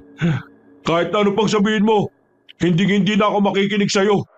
Humanda ka na ngayon. Mamamatay ka sa pinaka nakakaawa at nakakahiyang paraan. Ang mamatay ng walang kalaban-laban. Napanunok na lang ako ng laway sa mga sandaling yon, Kabanong. Alam ko, tanggap ko na yon na ang huling sandali ko na sa mundo. Kahit na alam kong kailangan ko pang lumaban, talagang isinusuko ko na lang ang aking sarili. Dahil bukod sa wala naman akong laban sa kanya, alam kong ang kamatayan ko lang din na makakapagpasaya at makakapagpagaan ng kanyang kalooban. Sa aking kamatayan, sana maging masaya ka, anak. At sana dumating ang araw na mapagtanto mo na walang araw na lumipas na hindi ka namin minahal ng mama mo. Unti-unti na siyang nagbago ng anyo. Merong lumabas na mahabang kuko at hintuturo niya. Kasing lapad at haba ng isang tipikal na kutsilyo. Habang nakahiga ako, nilapitan na niya ako at umibabaw siya sa akin. Tumitig siya ng diretsyo. Naramdaman ko matalim niyang kuko sa leeg ko. Nakatutok kung saan naroroon ang makapal na ugat. Ramdam ko ang galit niya, ang kanyang panginginig, ang gigil, ang sama ng loob na matagal na niyang dinadala. Ramdam ko ang unti-unting pagbaon ng kukong matalim. Pero makalipas ang 1 minuto, unti-unting gumaan ang kamay na nakahawak sa ulo ko. Ang kuko ay bumalik sa normal. Umalis siya sa ibabaw ko na parang may pumipigil sa kanya na patayin ako. Kaya sinumantala ko ang pagkakataon. Nagbabaka sakali na baka sa mga salita ko ay matauhan siya. Anak, hindi pa huli ang lahat. Kaya ko pang ibalik sa dati. Pag-aaralan ko kung papaano. Huwag mong hayaan na masayang ang buhay mo. Ginagamit ka lang nila laban sa mga tao, laban sa akin. Hayaan mong maiparamdam namin ng nanay mo ang pagmamahal ng tunay na magulang. Pakiusap. Hindi porke hindi kita tinuluyan ngayon babalik ako sa inyo. Manigas ka dyan. Hinayaan kitang mabuhay dahil sa pride ko. Ayokong ituring na panalo ang pagpatay sa isang kalaban na hindi kayang protektahan ng sarili. Mabuhay ka dahil gusto ko. Sa susunod na pagkikita natin ay mapapatay kita sa pinaka nakakakontentong paraan. Anak, kalimutan niyo na si Ramil. Si Ramil ay katang-isip lamang. Ang isipin mo, si Louie, dahil yun ang papatay sa inyo sa susunod na pagkakataon. Sinubukan ko pang makabangon para pigilan siya. Pero bumabagsak lang ako kapag pinipilit ko makatayo. Hindi nagtagal ay nawala na rin siya sa paningin ko. Louie! Tak! Nakailang ulit akong pagsigaw sa tulay na yon. Pero kahit na anong gawin ko, hindi na siya bumalik. Maya-maya pa, naramdaman kong mas lalong umina ang katawan ko. Muli akong bumagsak ng pinilit kong bumangon. Hanggang sa bigla na lang akong nawala ng malay. Paggising ko, meron akong nakikita mga alitaptap sa harapan ng mukha ko. Maya-maya pa, sa mga sandaling yun, hindi ko alam kung bakit parang hinahatak nila ako para sundan sila. Ang pinagtataka ko rin kung bakit parang kinakaya ko nang makabangon. Medyo nangihina pa rin ako pero naitutukod ko na ng mas matagal ang mga tuhod ko. Nakakatayo na rin ako kahit na medyo gumigewang. Bakit usa akong sumusunod sa mga alitap-tap na ito? Pinipilit kong pigilan ng mga paa ko sa paglalakad pero hindi ko magawa. Nagpatuloy lang ako sa paglalakad. Hanggang sa makalipas ang halos 5 minuto, nakapasok na ako sa kagubatan. Mas dumami ang mga alitap-tap at nasa iisang direksyon lang sila. Dahil doon ay naintriga na ako kung ano ba talaga ang nangyayari. Kaya naman sinundan ko na lang sila. Maya-maya pa, nakarating na ako sa isang kuweba. Nagliliwanag ang loob nito dahil sa mga alitap-tap na nagkukumpulan. Kaunting lakad lang, sa loob ng kuweba ay meron akong nakitang espada na nakadikit sa pader. Kaya niyo ba ako dinala rito para ihatid sa espadang ito? Teka, ito ba yung espadang nasa panaginip ko? Sandali.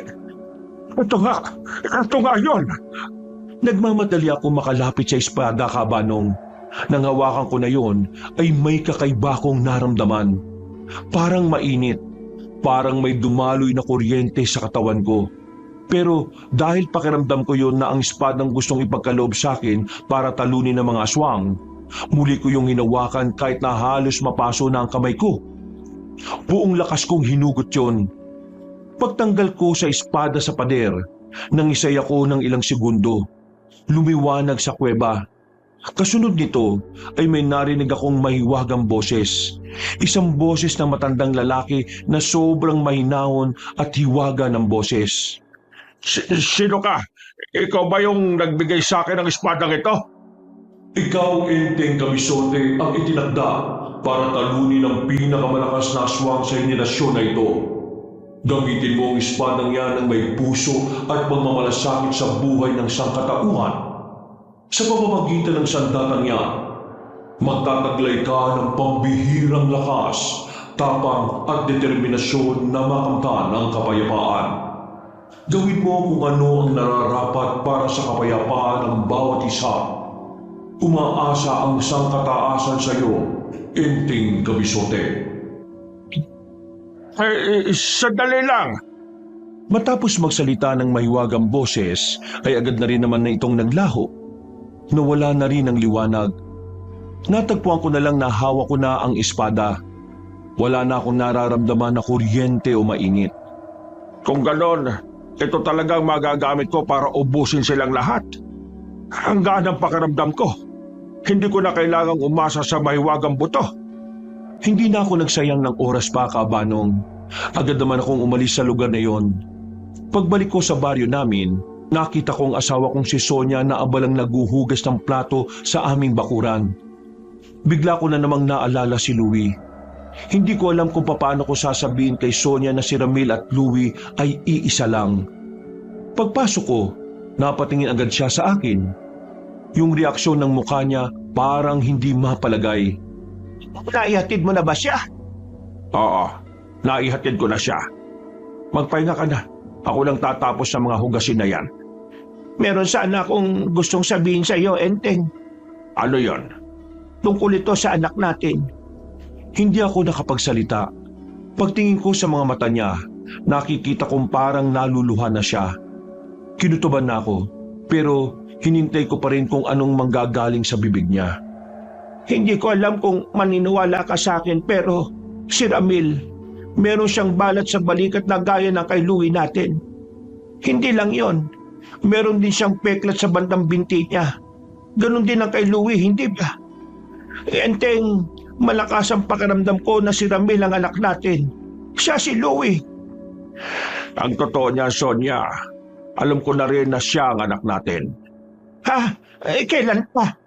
Ngayon lang, habang magkasama kami. Bakit hindi mo sinabi sa kanya na siya ang anak natin? Siya ang nagsabi sa akin, Sonia. Alam niya na tayo mga magulang niya. Pero bakit hindi niya sinabi sa atin? Dahil ayaw niya. Galit siya sa atin. Bakit naman siya magagalit?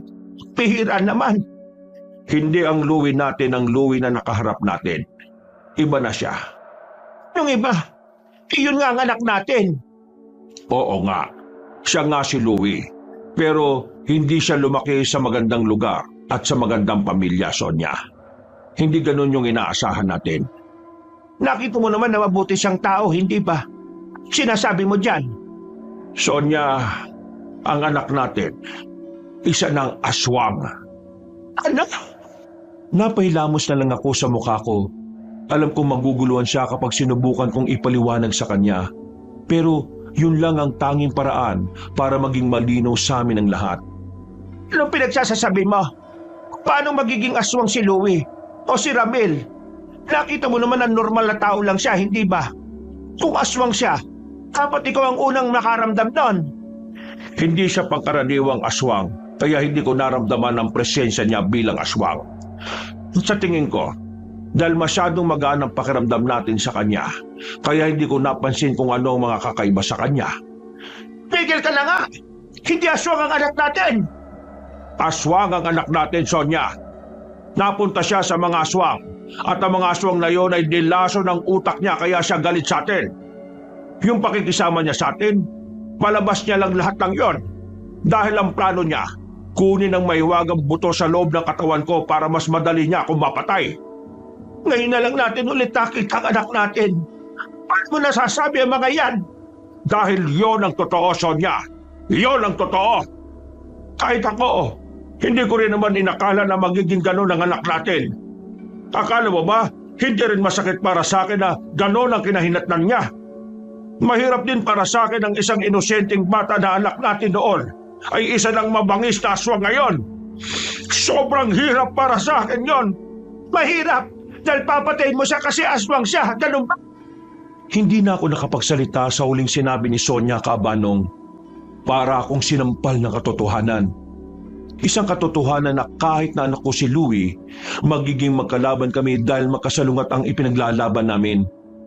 Enteng, gusto ko pang makasama ang anak natin. Ikiusap ako. Huwag mo siyang sasaktan. Gawin natin ang lahat para makabalik siya sa atin. Huwag ka mag-alala, Sonia.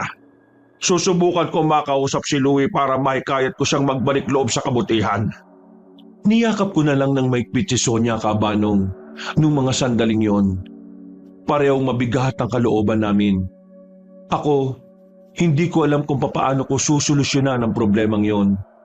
Pinagdarasal ko na lang na sana magkaroon ng himala. Kinabukasan, nakipagkita ko kay Ricardo at David. Kinuwento ko sa kanila ang nangyari. Kahit sila, nawindang din sa mga nalaman. Kung hindi mo naramdaman ang presensya niya bilang aswang, ibig sabihin, hindi siya pangkaraniwan. Baka bukod tangi siya sa lahat kaya siya pinili ng matandang aswang para lapitan ka.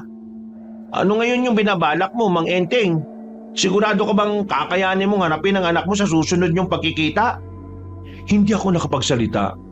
Hindi ko alam kung anong isasagot ko sa tanong na yon, Cabanong. Nahahati ang isipan ko. Minsan ay namamayani ang pagiging ama na naulila sa isang anak. Pero sumasapaw din ang pagiging albularyo na may obligasyon sa buhay ng mga tao.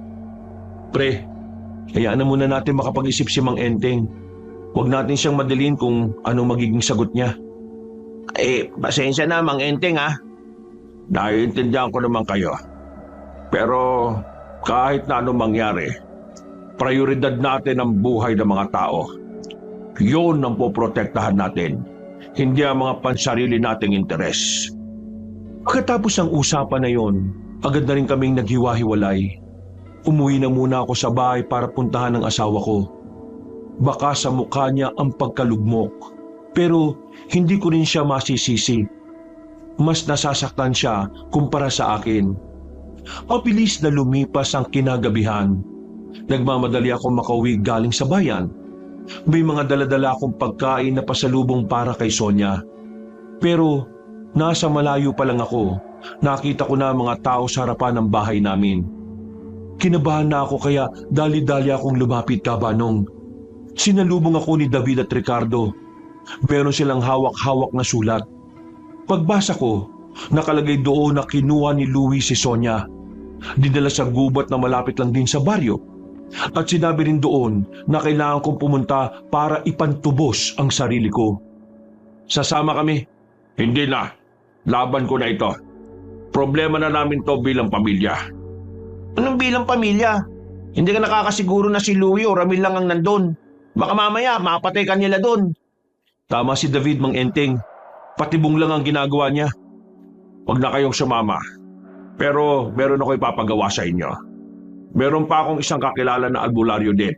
Pero nasa dulong baryo siya. Hindi ko siya gaano kasundo.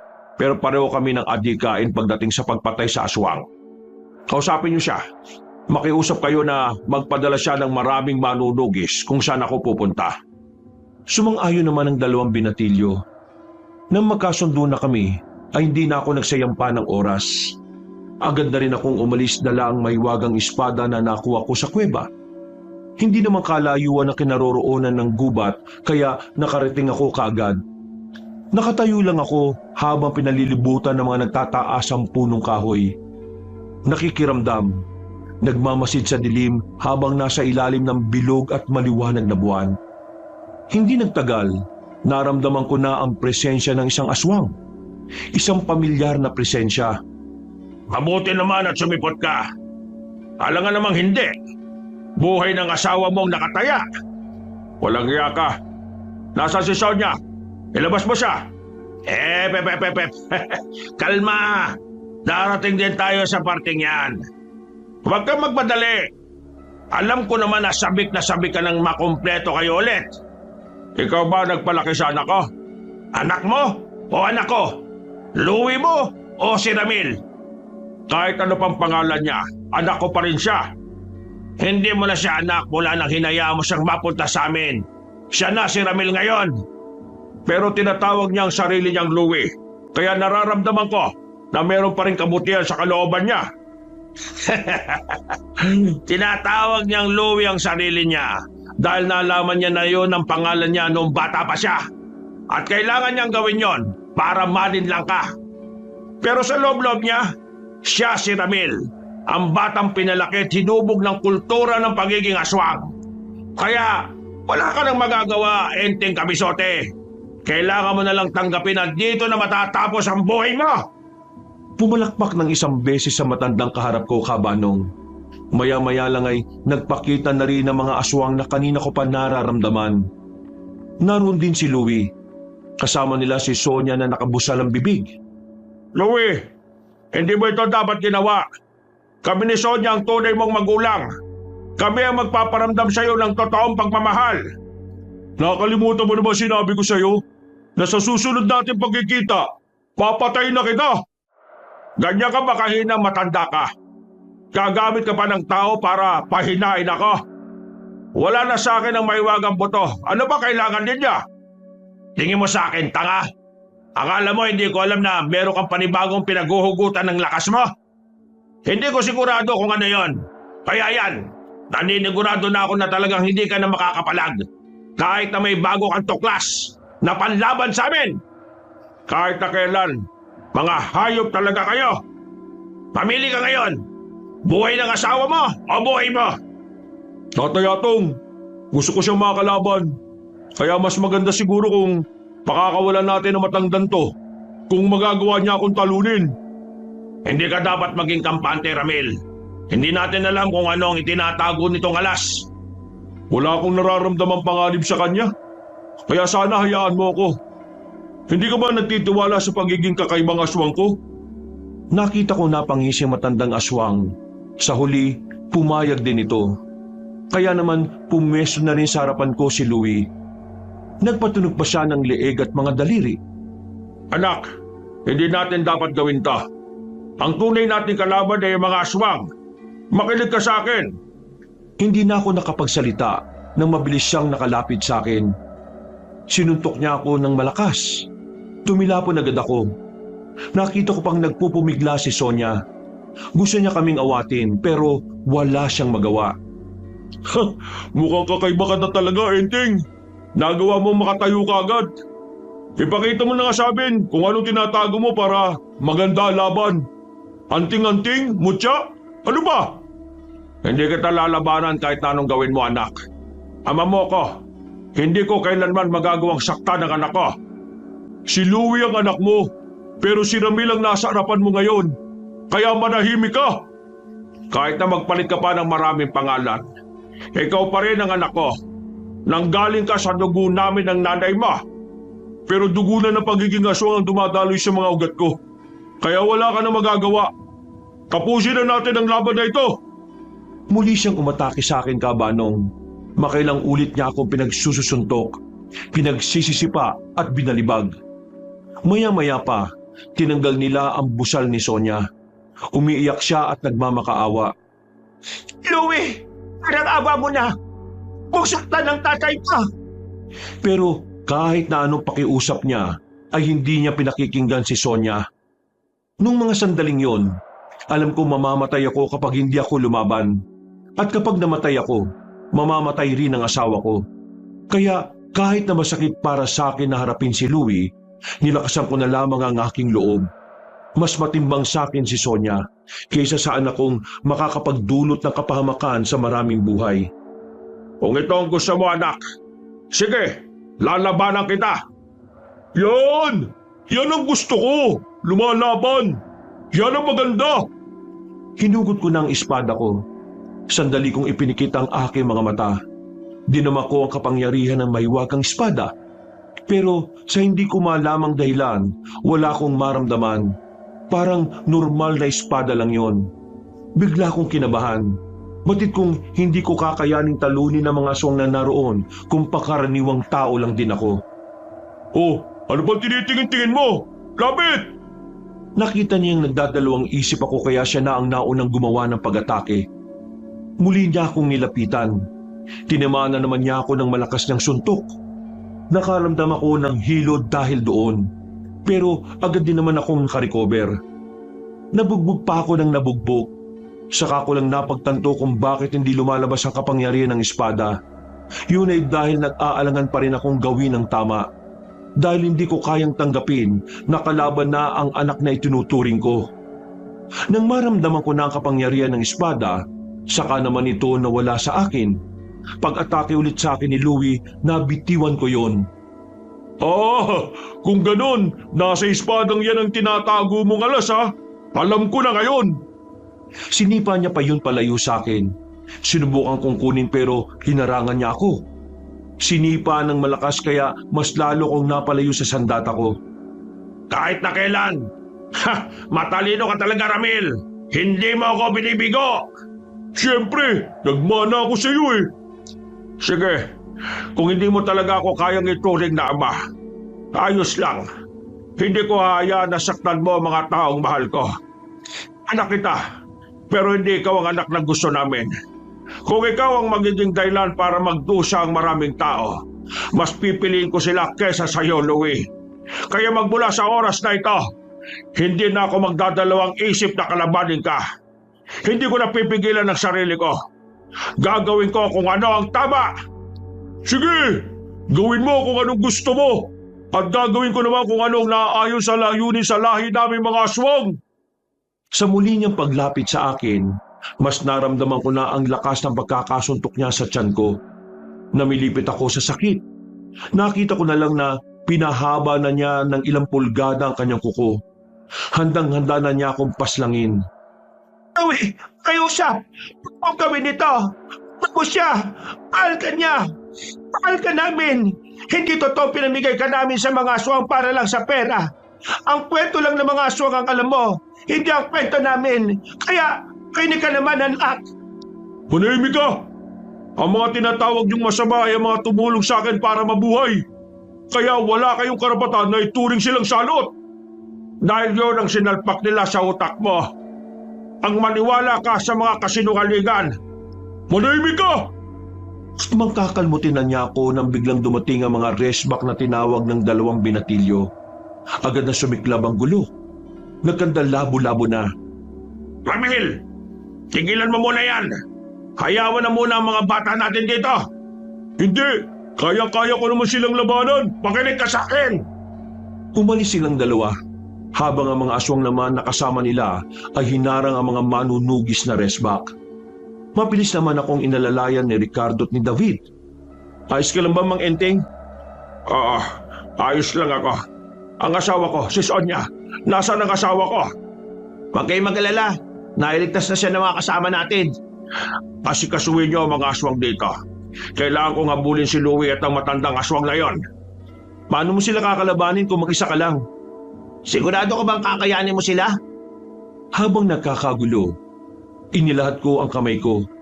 Nagulat sila nang biglang lumipad ang espada papunta sa kamay ko. Lumika ito ng malakas na hangin. Lahat ay namangha, pati ang mga aswang ay sandaling napatigil. Pagkagupit ko, ay gumawa ito ng malakas na hangin na siyang nagpatilapon sa mga aswang. Kakayanin ko sila, kahit 2 pa sila. Kaya pakiusap, kayo na muna ang bahala kay Sonia. Ayoko makita niya kung paano ko tapusin ang buhay ng anak namin. Tumayo silang dalawa. Hindi na ako nagdalawang isip pa. Agad akong umalis doon at sinundan ko ang amoy nila Louie. At sa halos 5 minuto kong paghahanap sa kanila, narating ko na rin ang kinaroroonan nilang dalawa. Haha, angarin ako sa iyo, hindi na. Talagang sinundan mo pa kami rito para lang mamatay? Kung talagang nag-iisip ka, dapat alam mong hindi ako susunod dito kung alam kong wala akong magagawa. Anong gagawin mo, Tatay Atong?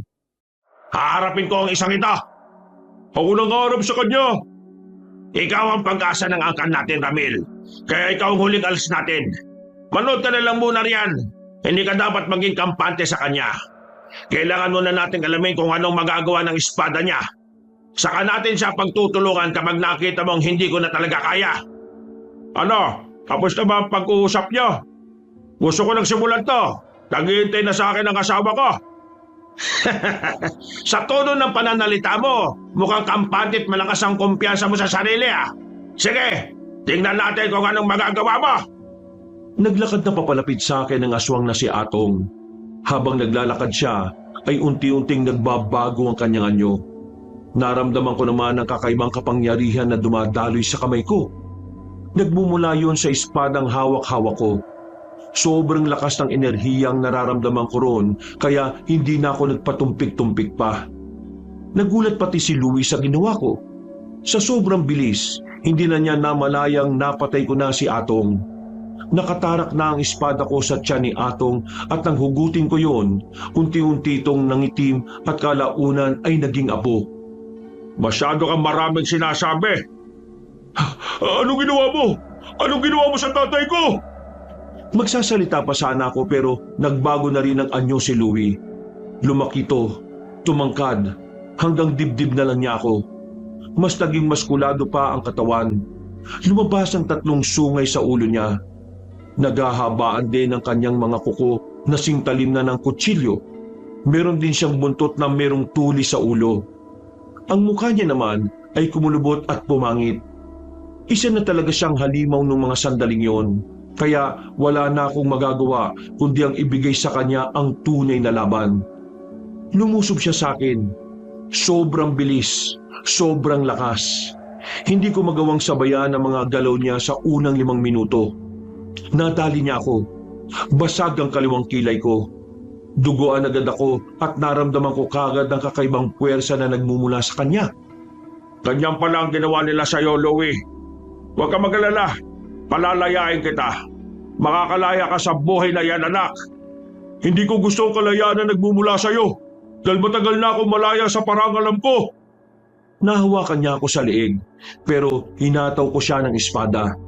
Tinamaan ko siya sa braso. Putol agad ang kaliwang braso niya. Pero hindi yun naging dahilan para panghinaan siya. Mas lalo pa siyang naging mabangis. Nakita ko na lang na humaba na ang buntot niya. Gumapang yun papunta sa akin. Pilit niya akong tinutusok gamit yon. Mabuti na lang ay malakas din ang pakiramdam ko kaya nahiwa ko ang buntot niya. Patawarin mo ako, anak. Kailangan kong gawin to. Huwag mo akong tawagin, anak! Mas lalo pa siyang naging mabangis. Magkakasunod na atake ang kanyang ginawa. Ako naman ay umiilag lang ng umiilag. Naghahanap ng tamang pagkakataon. Nang makadistansya ako ng kaunti, napansin kong medyo iniinda na rin niya ang sakit ng pagkaputol ng isa niyang braso. Kaya naman sinamantala ko na ang pagkakataon na nasa ganun siyang kalagayan. Ako naman ang lumapit ng mabilis. Parang bumagal ang oras nang nasa harapan na niya ako. Nagkatinginan pa kami sandali. Nagtama ang mga mata namin at parang meron akong nabasang kalungkutan mula roon. Noong mga sandaling yon, naramdaman ko na parang gusto na rin niyang makaalis sa ganoong buhay. Kaya kahit na masakit sa akin, pinilit kong tanggapin na ang tanging paraan para makalaya siya, walang iba kundi ang kanyang kamatayan. Makakapagpahinga ka na, anak. Malakas ko siyang hiniwa sa dibdib. Pagkatapos, itinara ko rin ang espada sa kanya. Agad siyang sumuka ng dugo. Napahawak pa siya sa kamay ko. Sa hindi ko malamang dahilan, nakita ko siyang nakangiti. Ang mata niya ay bumalik na sa normal na mata ng isang tao. Unti-unti ring nagbalik sa dati ang kanyang anyo. Hinugot ko ang espada. Bumagsak siya sa bisig ko. Hinang-hina. Hindi na makagalaw at pilit nang hinahabol ang hininga. Hirap na rin siyang makapagsalita. Pero base sa pagkakahawak niya sa kamay ko, alam kong sa huling sandali, kinilala niya ako bilang ama. Kinilala niya kami bilang magulang. Anak, pagpahinga ka na. Patawad, nak. Ngayon lang tayo nagkita sa ganitong paraan pa. Patawad na at hindi kita nahanap ng mga panahong nawala ka. Patawad kasi hindi kita nabawi. Anak, Louie, mahal na mahal ka namin ng nanay mo. Walang araw at gabi na hindi ka namin inisip. Anak, tawad. Tawad talaga, anak. Ay, salamat po. Yun na lang ang huling salita na nasabi niya bago siya tuluyang bawian ng buhay. Ang tanging nagawa ko na lang nung oras na yon ay yakapin siya ng mahigpit habang umiiyak. Tila nakikisabay pa ang kalangitan dahil biglang bumuhos ang malakas na ulan. Kapanong pakiramdam ko noon ay pinatay na rin ako dahil sa sobrang sakit ng aking nararamdaman. Sobrang hirap dahil ako ang pumaslang sa anak naming matagal na naming gustong makasama. Pero wala akong magawa. Kailangan kong gawin yun para protekta ng mas maraming buhay. Isa pa, wala na rin pag-asang maibalik si Louie sa dati. At ang paraan ng pag-iisip niya ay hindi na rin magbabago. Sa madaling salita, literal na halimaw na siya na ang tanging iniisip ay puro kasamaan. Maya-maya pa, naramdaman ko na lang na nakasunod na si Ricardo at David. Sinamahan nila ako sa gitna ng malakas na ulan. Halos kalahating oras din na ganoon ang posisyon ko.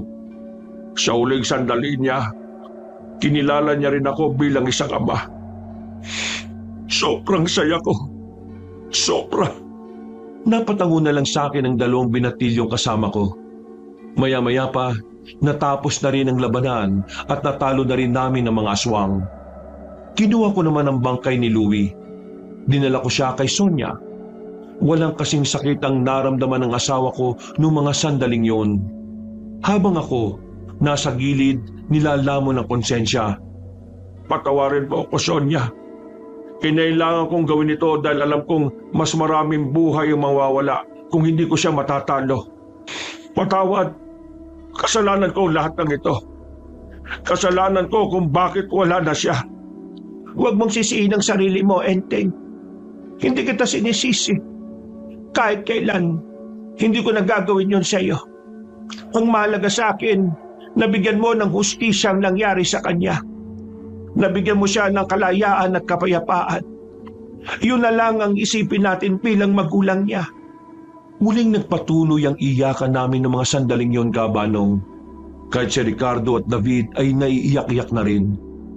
Natanggap naman namin ng asawa ko ang nangyari. Kahit paunti-unti, sinubukan naming makabangon.